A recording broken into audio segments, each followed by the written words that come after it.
Bless you. Morning, everyone. Good morning. How are you guys?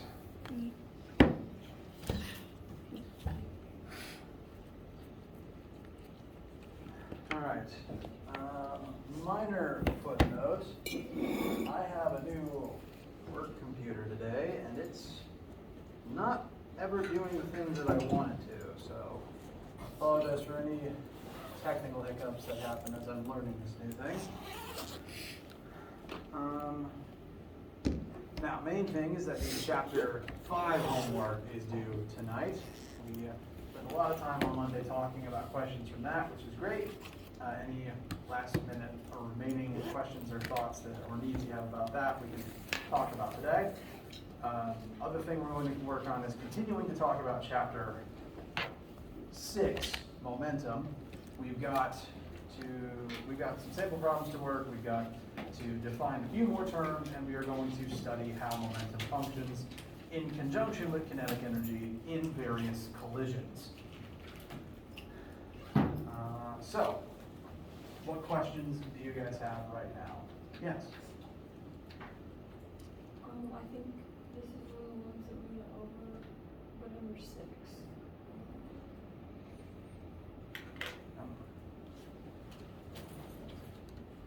6.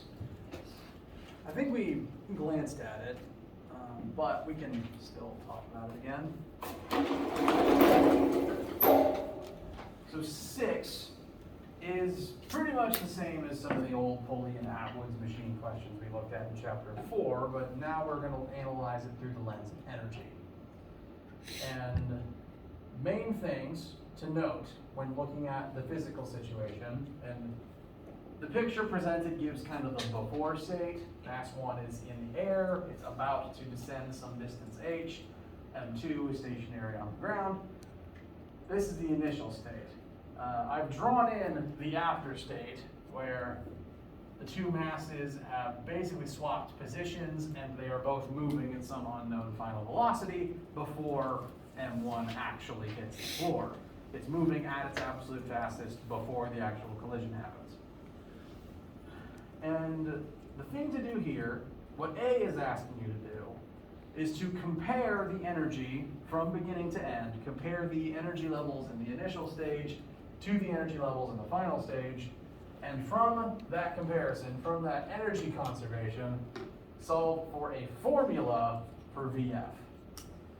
The trick is that it doesn't want you to plug in any numbers, it wants the formula. And granted, inputting formulas into WebAssign usually does cause some problems, because again, the computer cannot always interpret the things that you do.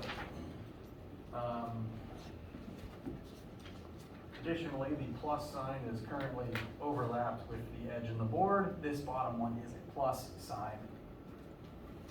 Main thing to note is that you do have to put a square root around the whole thing. That's an issue I've seen pop up. To show the setup and to show where that formula comes from, you do need that formula before you can do B and C, because B and C ask you to then use it.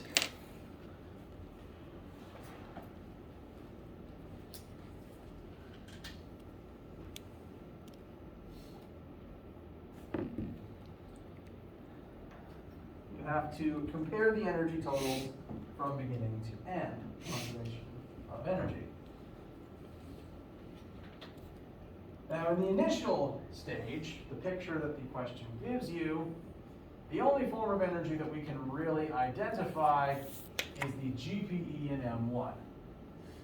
It hasn't moved yet, it's just sitting here ready to fall. Nothing else is moving, so nothing else has kinetic energy, so that GPE is the only energy that we can detect at the beginning. In the final stage, M1 drops and M2 rises. So now, object 2 is the one with the GPE instead. So GPE in the first object will transform to GPE in the second. But the GPE in object 2 is not the only form of energy that exists in the second stage. What other form of energy must exist in that second part?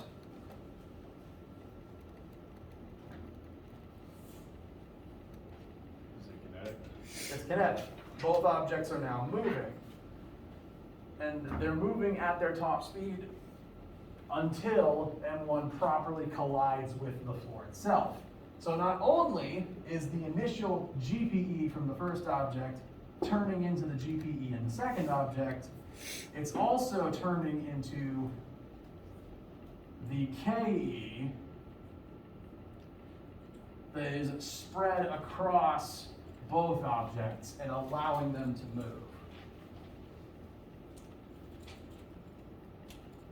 I've tried to label them with 1s and 2s to indicate which object is being discussed. So we have the GPE initial of the first object on the left side.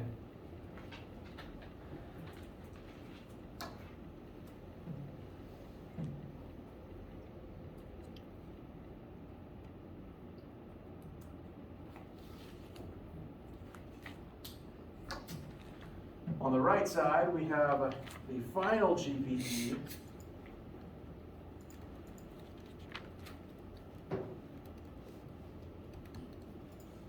of the second object specifically, and the final kinetic energies of both objects.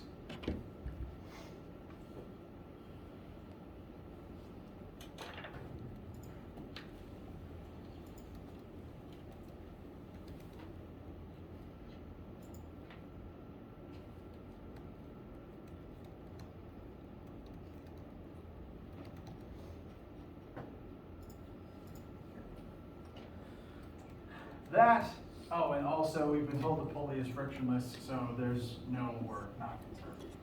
This is then going to eventually turn into the formula given here. Just have to plug in the GPE and KE formulas.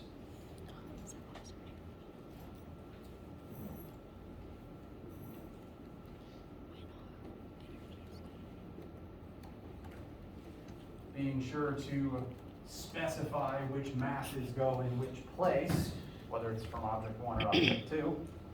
The other thing to note is that the two objects are tied together, therefore they must have the same final velocity.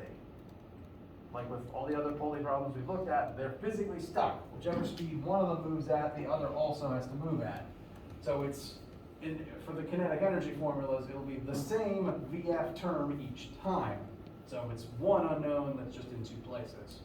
That's what makes this ultimately solvable. And this is what will compress down into this.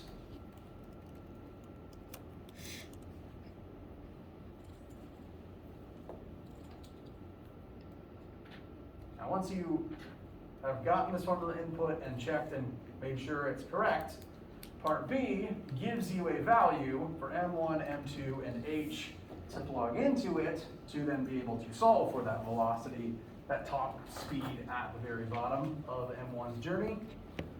And then part C, all part C is doing is changing the H that part B gives you. Part B gives you mass 1, mass 2, and the full height. Part C gives you a different reduced height to find the velocity at an in-between stage, rather than at the very end. So it's not a subtraction from the first stage from B. It is not a subtraction, correct. Because it says, find the speed of each block when M1 has fallen this distance. So this is the distance M1 descends, which means this is also the distance M1 rises. And therefore, this number alone can be used to describe the change in GPE for the whole system. Technically, M1 would only fall half of the way down, approximately half of the way down. Your numbers will vary somewhat. So it would have some GPE left, technically, but we can decide that the height that it falls to is height 0, that M2 just rises the same amount, and that we're just looking at the GPE it lost turning into energy forms in the other object. I promise you it will work just by plugging this number into the derived formula for H. Namely because that's the energy that the first object loses that turns into the energy types across both objects. Did that address your concerns? Okay. Thank you. Is that another question? No, I just said thank you. You're welcome. My ears aren't great, sorry. How you guys feel about this one, and what other questions are on your mind?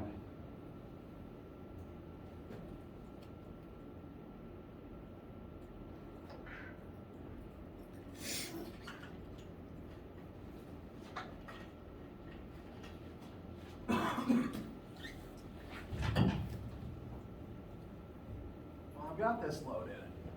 I want to check something real quick. On Monday, did I talk about 3 with you guys? Okay. There's an issue that came up with number 3, and part A is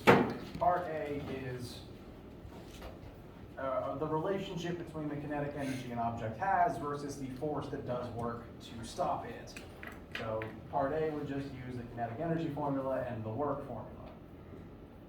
The issues with part B, because I've looked at this part for part B, and I feel as though when I read it initially that whoever wrote it might have left information out.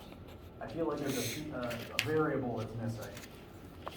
And when I try to work it, my first thought doesn't work. And my first thought, as someone who's been doing this for a decade, should be correct for a class of this level. If this is taking me more than 2 minutes to immediately solve, that means it's a bad question for you guys. I could do it. I could figure out what the author wanted here, but if it's taking me longer than 2-3 minutes, that means it's not fair to you guys. As a result, I have made part B worth 0 points. I don't want to remove the question completely because some people may have already done part A and gotten it right. But since part B is being a headache, what I've done is, if you'll note in this sample version here, I've input the correct answer for A, and now this test version logs 2 out of 2 points for the whole question. Part B is worth 0 points. You can leave it blank, you can never input it, and it will never affect your score.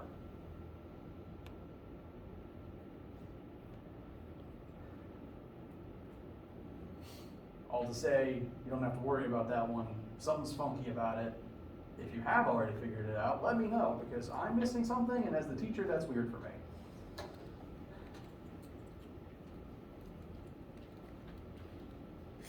But you guys don't have to worry about it.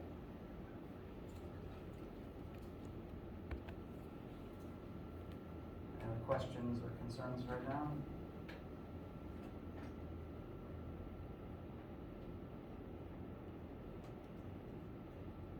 All right. At any point during lecture or any other time today, even in the middle of the night, please email me the questions you have as you are finishing this assignment up. As for right now, we will start moving on in chapter 6. We defined momentum, and some of you may have already been using it in lab.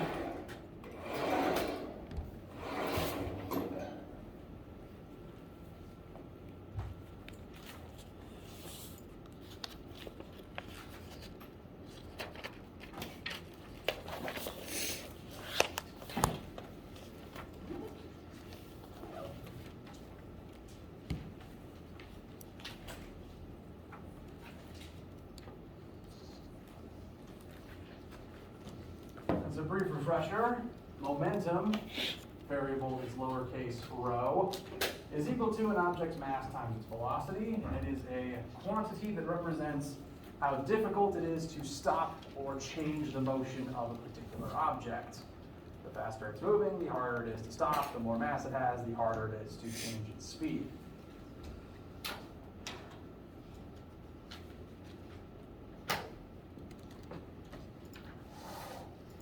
Did we, I have memory issues, did we do this slide together? All right, so just as a warm-up then, remembering that this is the momentum formula, there are currently 4 scenarios presented on the board. Which of these 4 scenarios has the most momentum? A, B, C, or D?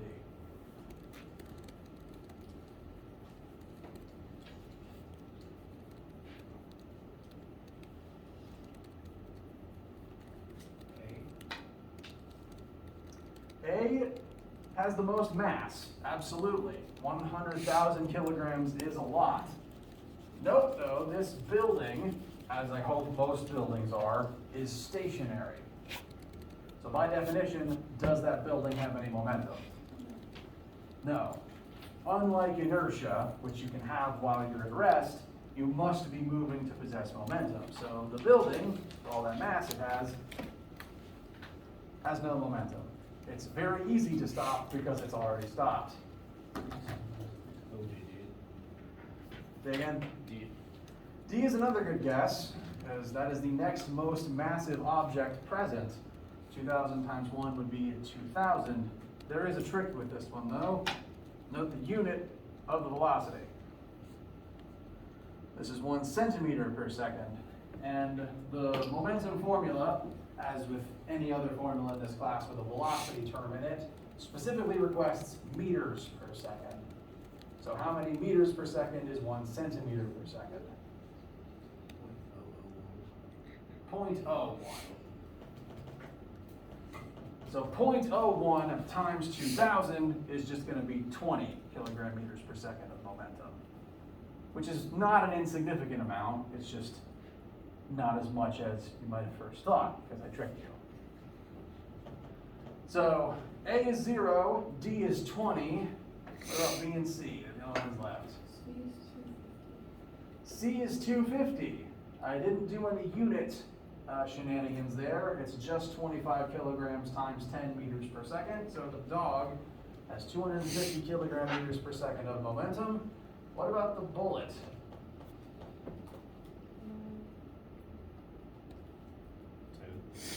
10, correct.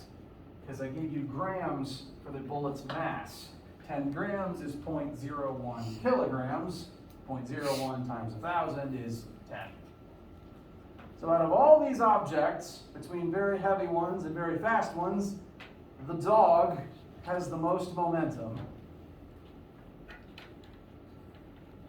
Now I've seen TikTok where someone's dog, large animals, are just running full sprint at them because, you know, one of their people comes home from work and it's cuddle time.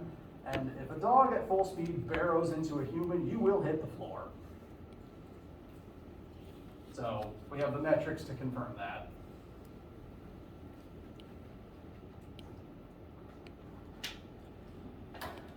So just a quick warm up. Now how we're going to be applying momentum in this class is we're going to analyze what happens to momentum both before and after a collision. Objects that are moving possess momentum, and typically that momentum will remain constant if you leave that object alone. Granted, on Earth, friction never leaves anything alone, but in a best case scenario, objects with momentum will keep moving in a straight line forever until something stops them. This is what makes momentum similar to inertia.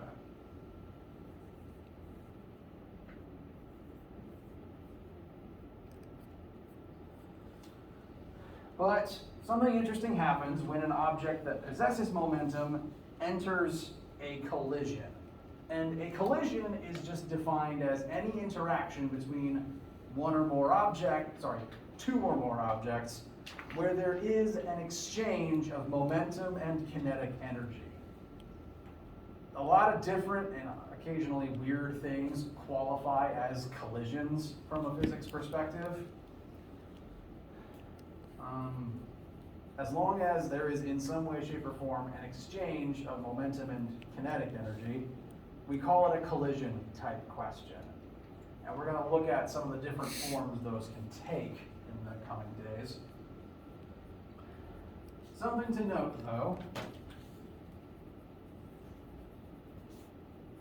in chapter 5 we discussed the law of conservation of energy. The idea that energy can't be created or destroyed, that every single joule of energy involved in some process needs to be accounted for from beginning to end. Energy may transfer out of a state that you can easily identify. Sometimes energy turns into heat and sound and things that you can't track as easily, but we know that it must still exist. And we've been looking at scenarios where mechanical energy is conserved between transformations. Momentum behaves the same way. If there is a collision involving objects and an exchange in momentum, the total amount of momentum that exists before the interaction will be the same as the total amount of momentum in the system after the interaction. As an example, let's fire a cannonball at a brick wall. If this is our initial stage, where the cannonball has a very large mass and has a very high initial velocity, that cannonball will have a lot of momentum before it strikes the brick wall. When it strikes the brick wall, what's going to happen to the momentum of the cannonball? Still stop. It will stop. It may blast through, it may stop. One way or another, its speed is going to drop. There's no way it's going to keep moving at the same speed through the brick wall. It'll either slow down or stop completely. That means that the momentum of the cannonball will decrease. Now, as I've said, kind of like how energy can't be created or destroyed, technically momentum can't either. So, however much cannonball the momentum brings into the situation, however much momentum the cannonball brings into the situation, that amount of momentum must remain in the system even after the crash. So if the cannonball loses it, something else must gain it. And if this is a brick wall, I watched a lot of Mythbusters as a kid, so I watched a lot of explosions and brick walls being torn apart. The bricks in this crash are probably going to fly in every which direction. And the cannonball itself may even maintain some momentum if it blasts through the wall instead of just stopping dead in it. All the momentum can be accounted for if you look at the momentum in each individual brick flying away from the wall. So, like how energy is conserved, so is momentum in a collision. Momentum is kind of unique though, in that whereas energy can turn into lots of different forms, sometimes forms that you can't really tell exist anymore, momentum only has the one form it can occupy, and that's momentum. Kinetic energy can be lost in a collision and turn into heat and sound and all kinds of things, but momentum can't be lost. It has to go somewhere, it has to make something move, and eventually that movement will just be naturally dispersed through the objects around you. Momentum can transfer into the air, it can transfer into the earth, and then you don't notice it anymore, but it still exists and it's still in the momentum's form. And so examples that we're going to do today and on Friday will be collision questions where we examine what happens to the momentum in various interactions. Questions before we do such an example?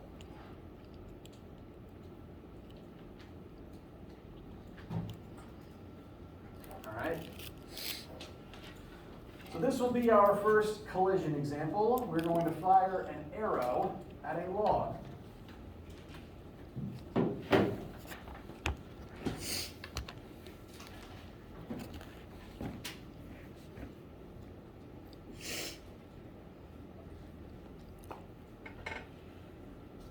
Now, like with energy transformations and work processes, we're going to examine both an initial stage and a final stage.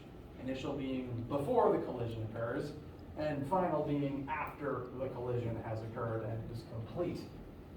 In this particular case, our before state involves an arrow. We do know the mass of that arrow. It's listed at 10 grams. And the initial velocity of that arrow is listed as 25 meters per second. And that arrow is being fired at a dummy log. And I envision this log as sitting on a fence post. It's just target practice.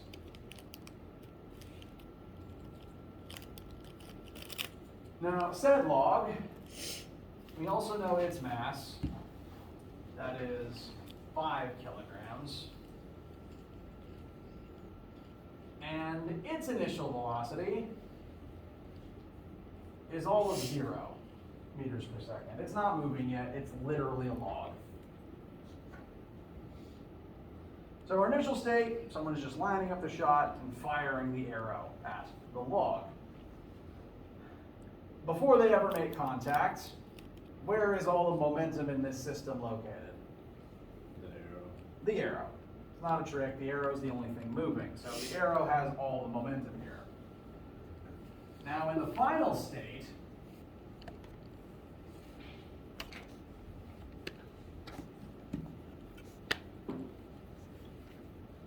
the arrow is going to lodge itself into the log. And if you were if you were engaging in similar target practice, you had a log on a fence post and you hit it with an arrow, what happens to the log after that? It'll still stay there. It could, maybe, but the version of events that I'm envisioning, the log is pushed back and it falls off the post. This means that in the collision with the arrow, the log gains momentum in order to be able to move. Even if it's not enough to knock it over, you'll see the log budge. You might see it tilt a little bit before settling. Definitely some momentum is going to transfer from the arrow into the log. And now that they're stuck together, they will be united in some presently unknown final velocity. We don't quite know what it is yet, but kind of like the pulley situation, now that the objects are stuck together, they have to be moving at the same speed. It'd be different if the arrow bounced off somehow. It can't happen. But as long as it's stuck, they will be united in a single VF. So, a quick tip, when reading questions, make sure you register if the question says two objects bounce off of each other or if they stick together, because that affects how your math works. So, we've laid out our initial stage and our final stage. Now, we need to analyze the momentum involved in the system in order to determine, well, and to answer all these questions in order. Got a little ahead of myself.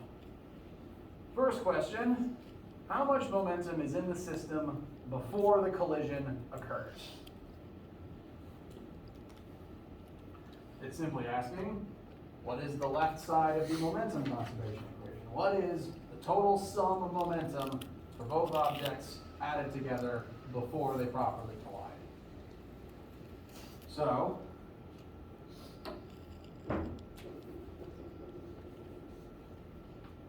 kind of like how we want, for the conservation of energy, you want to try to identify every form of energy that every object possesses.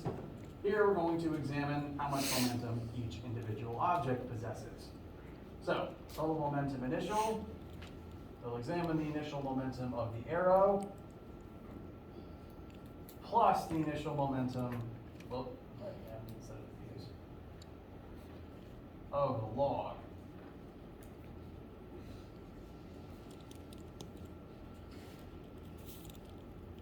Now, we've already mentioned the arrow has all the momentum in this situation.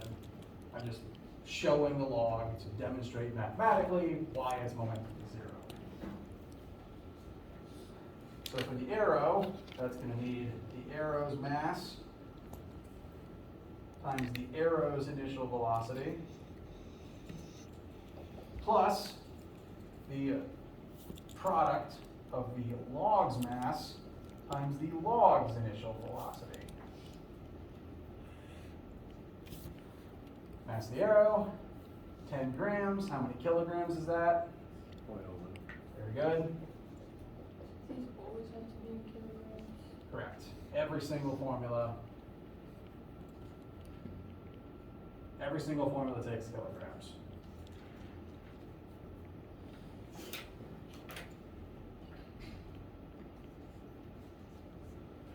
Meanwhile, for the log, it has a mass of 5 kilograms, but a starting velocity of 0. So it's not, we already said, it's not bringing any momentum into this. I'm just showing that it cancels out. And that, oh, I miswrote. Mass of the arrow is 0.01. You did say that, my hand did the wrong thing. So that means the total initial momentum in the system is 0.25 kilogram meters per second. And all of it is in the arrow.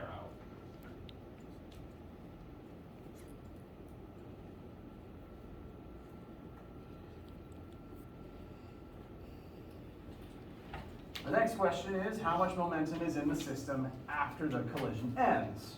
And the answer to that is also going to be 0.25 kilogram meters per second.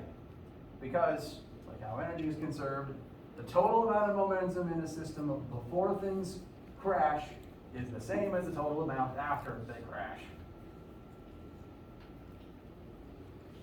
So the final amount will be the same number. We found the first amount, it's going to carry through to the end. In the second stage though, what's going to happen in the final part is in the collision, that's going to shuffle around how much momentum each individual object has of this total. So rather than all of it being in the arrow, once they collide and stick together, they're now going to be sharing this amount. So in the event of a scenario where like both objects are moving, is that why we added both the momentums? Because in this scenario, we didn't really have to add the log. Correct. But we So I'm showing it for good practice. If the log's velocity was anything but 0, this term wouldn't be 0 and it would add something in. Another thing to note is that momentum and velocity is a vector. So directional vector signs do matter here, technically speaking. In some weird scenario where the arrow was moving to the right and the log was moving to the left, we would need to input a negative velocity there. And it might look like that drives the momentum down, but really it's just vector addition. It's just noting direction. The net direction of the net momentum of the system as a whole. We'll look more at situations involving different directions later. Right now, just very simple example of arrow moving in one direction, log is stationary. Did I answer your question? I started rambling. Yeah, so, well, I guess you will talk about it later. But I was going to ask, like, also, do we always add them? Because if both objects...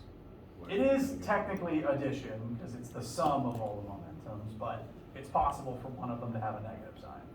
So think of it as adding a negative rather than subtracting. That's even the sum of the initial, because like if one has 25, what's the units of momentum? Newtons?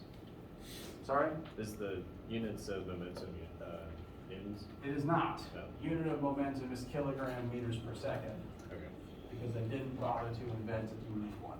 Okay, so if the arrow had 25 kilograms meters per second, then the log had another 25, but they were going on.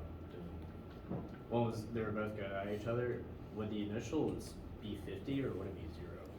If they had the same mass and moving in opposite Right. directions, If they're going at each other. that would technically be a net momentum for the system of 0.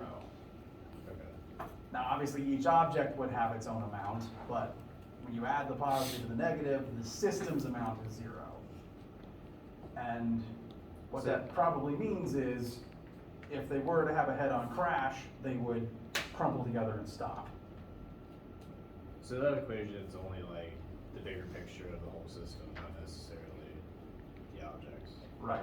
individually. Okay. Yeah, the goal of the total of the left and the total of the right is to look at literally the total of the entire system, which, again, if one of them's moving backwards, the total might be less than one of the originals. But again, this is factoring in vector directions. Okay. Will there ever be like a scenario where the initial is different from the final, or will it always be equal no matter what? The total initial will always be the same as the total final. Okay.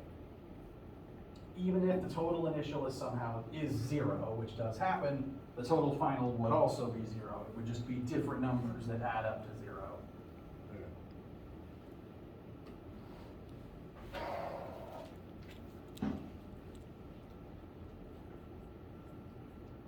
Any other questions right now?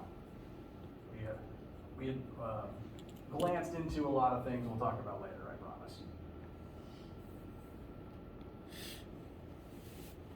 All right? So, total initial momentum will be the same as the total final momentum. That means that we have this number that we can now compare to the final stage. Yes? What's the unit for momentum? Kilogram meters per second. It's a weird one. I don't like saying it, so feel free to ask for me to remind you. It's a weird one to say, therefore I don't mind reminding you.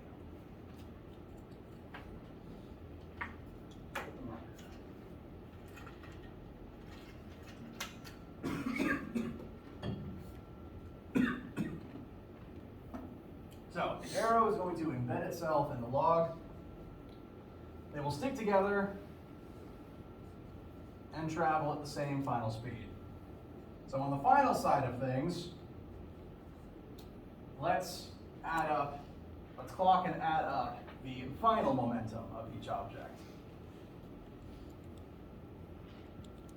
That's going to take the mass of each respective object times each object's respective final velocities, but as we've already said, conveniently, these two VX are the same.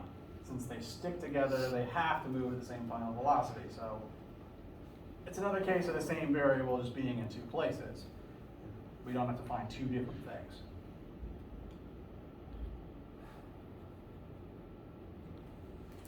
So we don't know the VF in either position, but we do have the masses still, so we can plug that value in for each one. So we'll plug in the same 0.01 and the same 5 as in the initial stage because the masses don't change.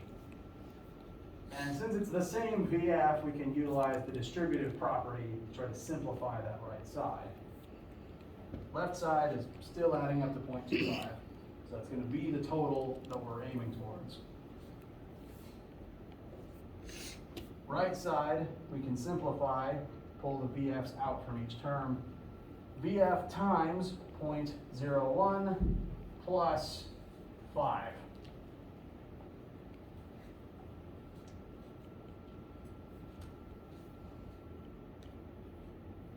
This is meant to practically demonstrate how the initial momentum is now being shared by both objects simultaneously. We're literally adding their masses together. They are now functionally one combined object, and figuring out the speed they move at together if they have the same momentum as the arrow initially had. So to find our final answer, we would divide both sides by 5.01, and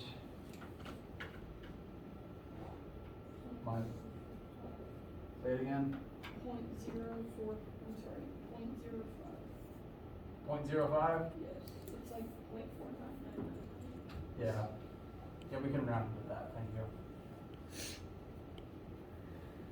0.5 meters per second. Note, this is a pretty dramatic slowdown. So this is what happens when the momentum of one object is suddenly spread across both that object and a much larger one. The log's a lot bigger. It's gonna naturally move a lot slower with the same amount of momentum. It's 0.05. Oh, thank you. Mhm. Definitely misheard you. Sorry. Even slower. Which makes sense. The mass increased by a factor of 500 from the arrow's perspective.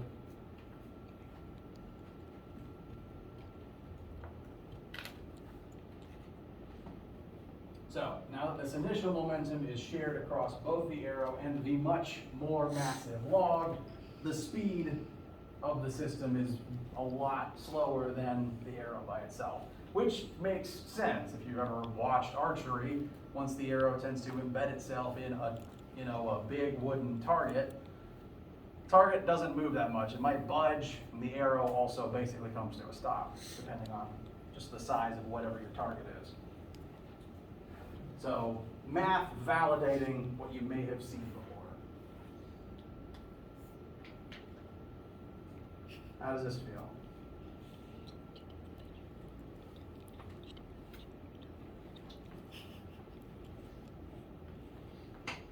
Okay.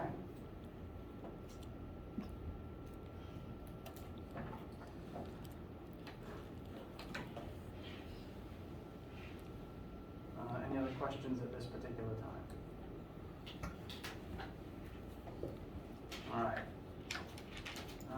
We got about 10 minutes left, so we don't want to start a whole new example.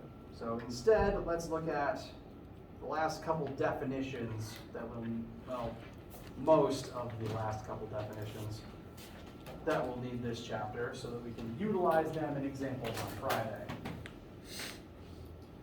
As discussed, the formula for momentum is mass times velocity. And if you change the velocity of an object, you will change its momentum. This is the primary way that momentum is changed. Because if you see an object that is moving, the easiest thing to change its momentum is just to physically slow it down or speed it up. As a result,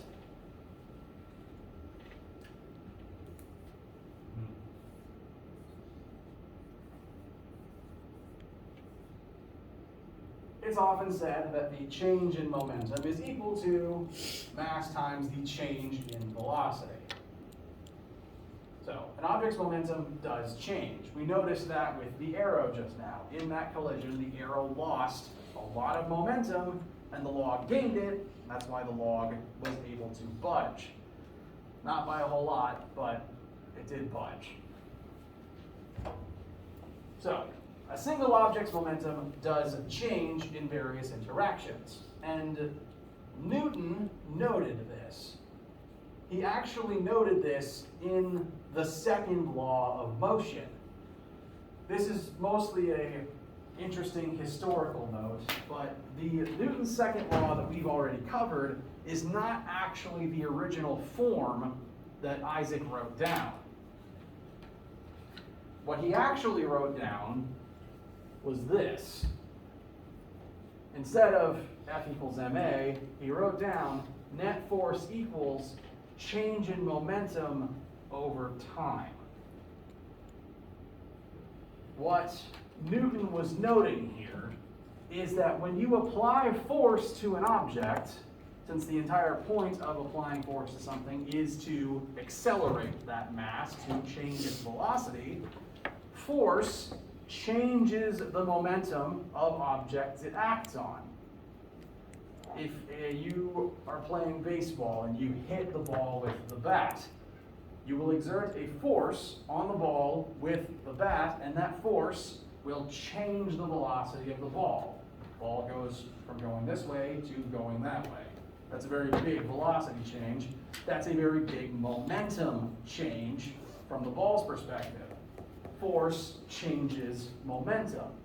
And specifically, it does so in a certain amount of time. All collisions last a certain number of seconds.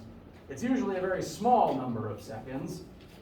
The time it takes for a baseball to collide with the bat and for the collision to fully end might take a fraction of a millisecond, but it still takes a certain concrete interval of time. So, force equals the change in momentum of an object divided by the time that force was applied. This is just an alternate way of writing Newton's second law, and I will demonstrate that it ultimately still means the same thing. Dang it, it's the worst marker.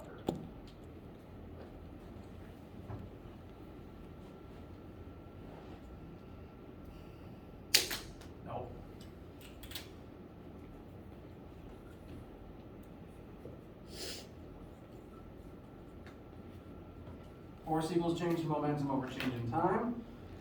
Note again, we can describe change in momentum as mass times change in velocity. When you change something's momentum, you will change its speed. So I'm going to write m times delta v instead of delta rho. So net force equals mass times change in velocity over change in time. And the definition of change in velocity over change in time is acceleration. Kind of like with the power formula, it's literally the same formula, just reflavored. So it is still Newton's second law. After a century or two, I'm not entirely sure how long it took, we just started teaching the F equals ma form, probably because mass and acceleration were easier terms to start with than momentum itself. But they mean the same thing, and whichever version of Newton's second law you use just depends on what information you have or what you're solving for.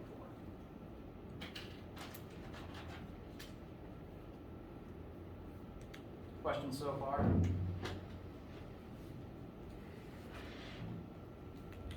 Okay. Last thing I want to address, maybe second to last thing I want to address today, is one more vocab word, and it's literally just a vocab word functionally. It's this term impulse. Impulse is a word that is used to specifically refer to change in momentum. I don't know who thought this, but someone decided that we needed a specific word to refer to change in momentum, that we needed a specific variable shorthand for delta rho. I don't know why, but someone decided change in momentum is officially referred to as an impulse, and the variable for impulse is a lowercase j. And joules is capitalized, right? Correct. So it's a similar situation to working watts. Now, I don't personally understand why they did this. I don't know why we needed the vocab word or the extra variable, but it exists. And that means that occasionally WebAssign will ask you for the impulse an object undergoes, when what it means is what is the change in that object's momentum. So this is a vocab word. Just want to make sure that you've seen it before, because WebAssign will occasionally, I might even say, just because they mean the same thing to me, if you're asked for impulse, it just means change in momentum. So impulse is change in momentum, and this part here, force times time, is just this version of Newton's law rearranged.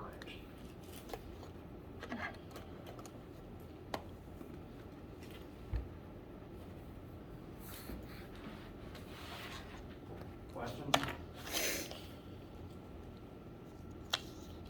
All right. On Friday, we'll put all these things together and work a few more examples before the weekend. One of those examples will actually kind of involve something you asked about, and talk about an explosion where both the initial and final momentum all add up to zero, even though objects are still moving. We're not doing this, I'm just teasing it. Finish up the chapter 5 stuff tonight. Let me know what questions you have as you're working on that.